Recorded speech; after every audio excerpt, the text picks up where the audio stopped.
कंजूसी का फल। बहुत पुरानी बात है। किसी गांव में एक जमींदार रहता था। वह बहुत कंजूस था।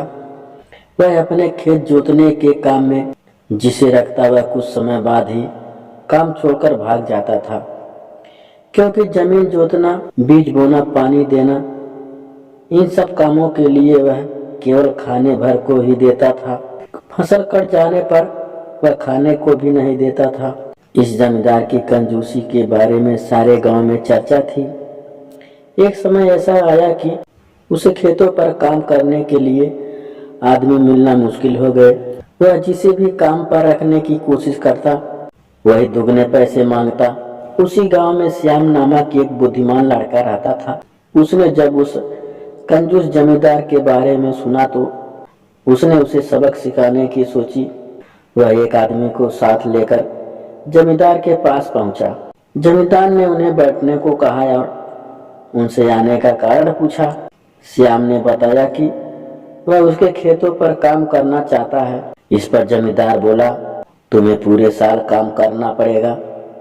बीच में भागोगे तो नहीं तो तुम क्या दोगे, यह बताओ, तभी मैं बताऊंगा। श्यामा ने जवाब दिया।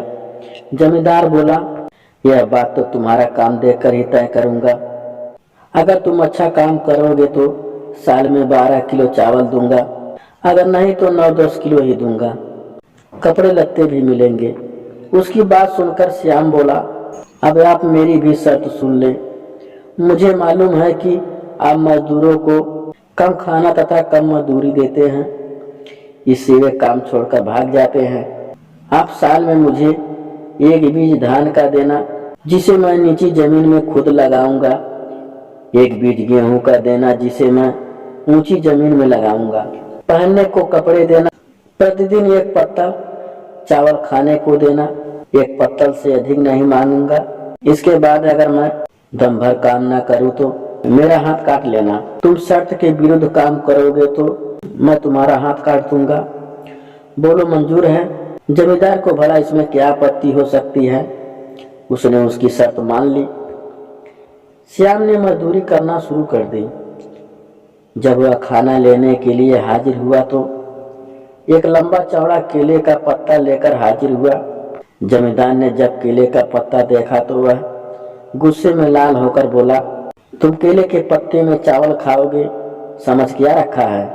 पर मालिक, शर्त तो यही थी ना। श्याम मुस्कुराकर बोला, हाँ यही थी।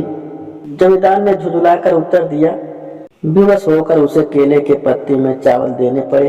अब तो वह रोज केले के पत्ते में चावल खाता रहा। रसोइये ने भी जमींदार से कहा, यह तो अजीब बात है, चावल बनाते बनाते हालात खराब है। हुजूर, यह आप किस तरह के आदमी को पकड़ लाए हैं? 10-10 आदमियों के चावल अकेले ही खा जाता है। अरे 10 आदमियों के बराबर का भी काम तो करता है। जमींदार ने उत्तर दिया। यह बात सही थी कि श्याम काम में कोई कंजूसी नहीं करता था। वह सारे काम को अपने हाथों से पूरा करता। मजदूरी में वह गेहूं का दाना लेता।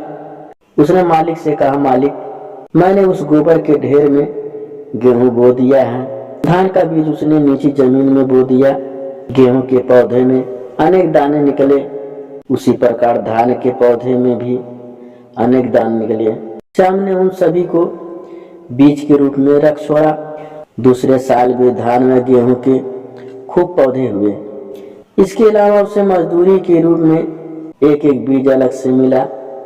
उसने अगले साल के लिए रख छोड़ा। धान बोने के लिए उसे शर्त के अनुसार नीची जमीन तथा गेहूं बोने के लिए ऊंची जमीन मिली। इस तरह 6 साल के अंदर मालिक के हाथों से सारी जमीन निकल गई। श्याम ने नीचे की जमीन पर धान के पौधे लगा रखे थे तथा ऊपर गेहूं के। अंत में जमींदार ने पंचायत के आगे जाकर शिकायत की। श्याम भी वहां हाजिर हुआ। गांव वालों ने श्याम को समझाते हुए कहा कि इस बार जमींदार को माफ कर दो, उसे खूब दंड मिला है। श्याम ने कहा, इन्होंने गरीबों को सताया है, उन्हें भरपेट खाना तक नहीं दिया, दंड तो इन्हें मिलना ही था। अरे नहीं, इनको थोड़ी सी जमीन दे दो। पंचों ने श्यामा को समझाया। ठीक है, ये अपना हाथ काट दें। श्यामा बोला, नहीं नहीं, मैं अपना हाथ नहीं काटूंगा। जमींदार बोला, श्यामा को जमींदार पर दया आ गई। उसने आधी जमीन उसे दे दी। उस दिन से जमींदार एकदम बदल गया। अब वह सभी मजदूरों के साथ अच्छा व्यवहार करता तथा उन्हें भरपेट खाना और उचित मजदूरी देता। गांव के लोग श्याम की सूझबूझ की प्रशंसा किए नहीं थकते थे।